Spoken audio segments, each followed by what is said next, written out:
Alicia en el País de las Maravillas. Este libro es de dominio público.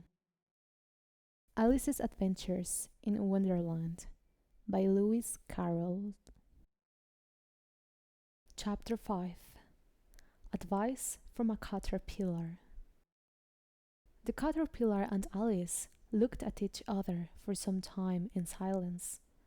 At last, the caterpillar took the hookah out of its mouth and addressed her in a languid, sleepy voice.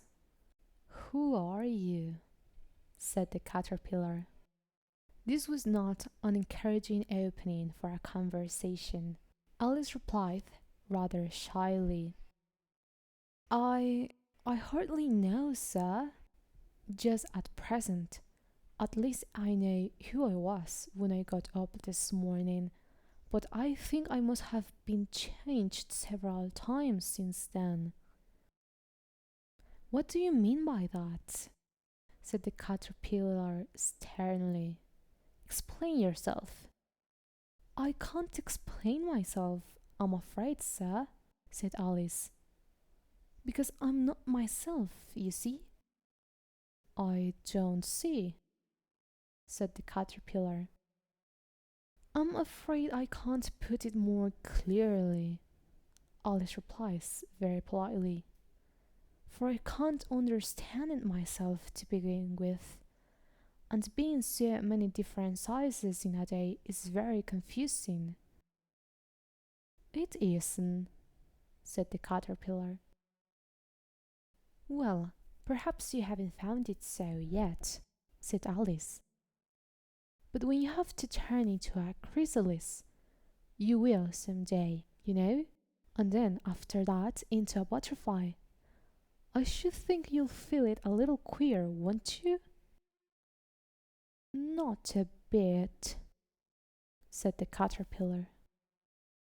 Well, perhaps your feelings may be different, said Alice. All I know is it will feel very queer to me.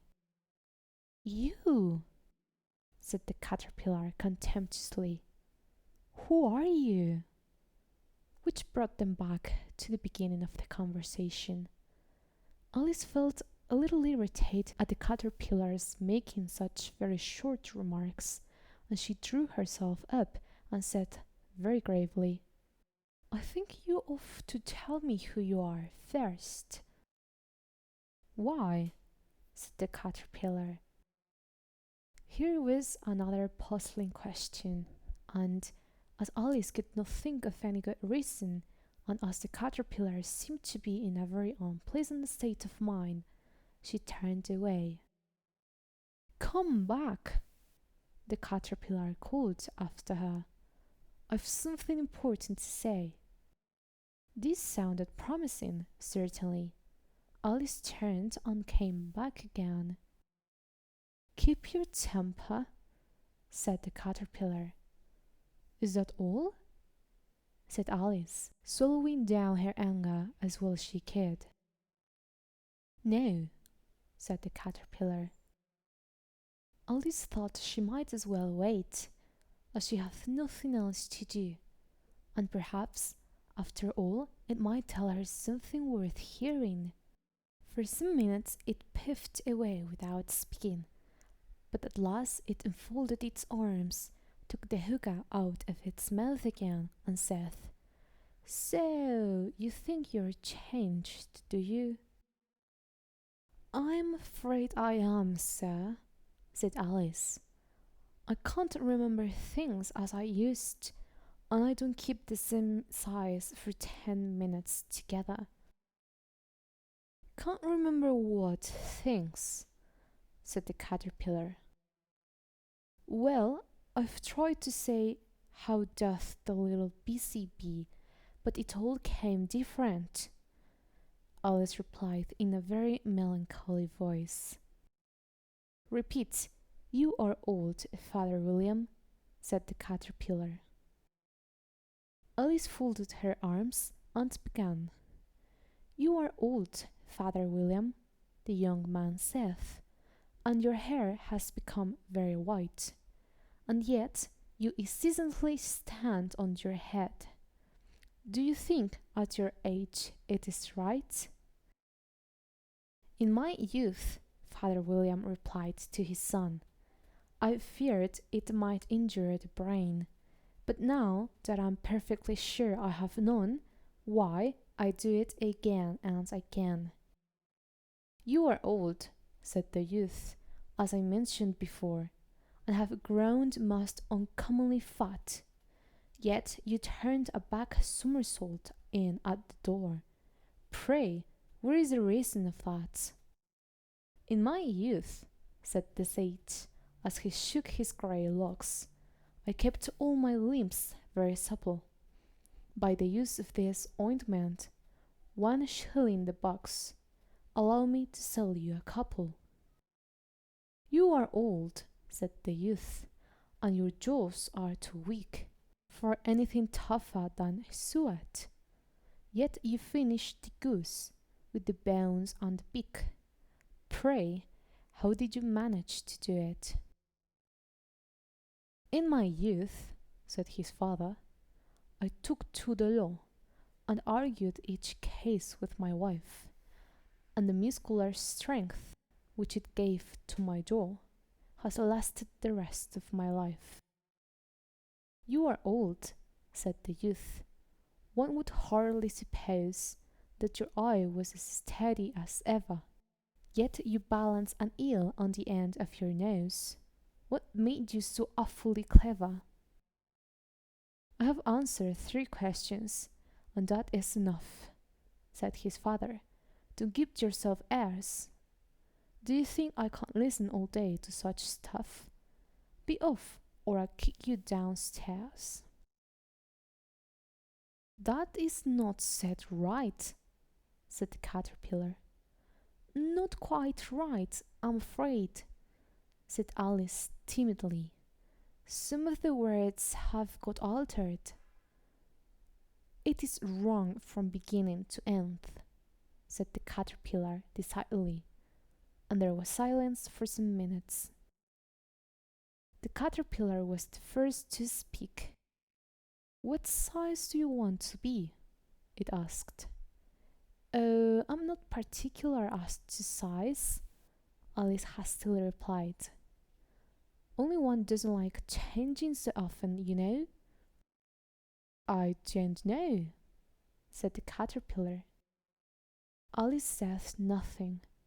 She had never been so much contradicted in her life before, and she felt that she was losing her temper. Are you content now? Said the caterpillar. Well, I should like to be a little larger, sir, if you wouldn't mind, said Alice. 3 inches is such a wretched height to be. It is a very good height indeed, said the caterpillar angrily, rearing itself upright as it spoke.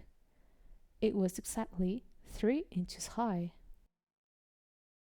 But I'm not used to it, pleaded poor Alice in a piteous tone. And she thought to herself, I wish the creatures wouldn't be so easily offended. You'll get used to it in time, said the caterpillar. And it put the hookah into its mouth and began smoking again. This time Alice waited patiently until it chose to speak again. In a minute or 2 the caterpillar took the hookah out of its mouth and yawned once or twice and shook itself. Then it got down off the mushroom and crawled away into the grass, merely remarking as it went, One side will make you grow taller, and the other side will make you grow shorter. One side of what? The other side of what? Thought Alice to herself. Of the mushroom, said the caterpillar, just as if she had asked it out loud, and in another moment it was out of sight. Alice remained looking thoughtfully at the mushroom for a minute, trying to make out which were the 2 sides of it, and, as it was perfectly round, She found this a very difficult question.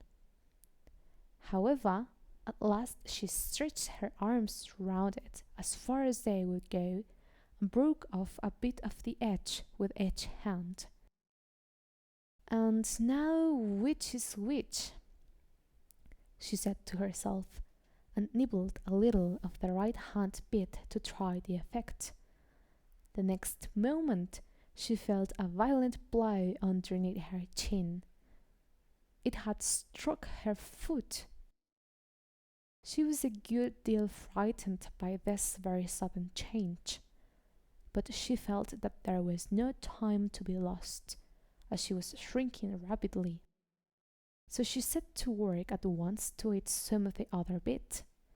Her chin was pressed so closely against her foot that there was hardly room to open her mouth. But she did it at last, and managed to swallow a morsel of the left-hand bit.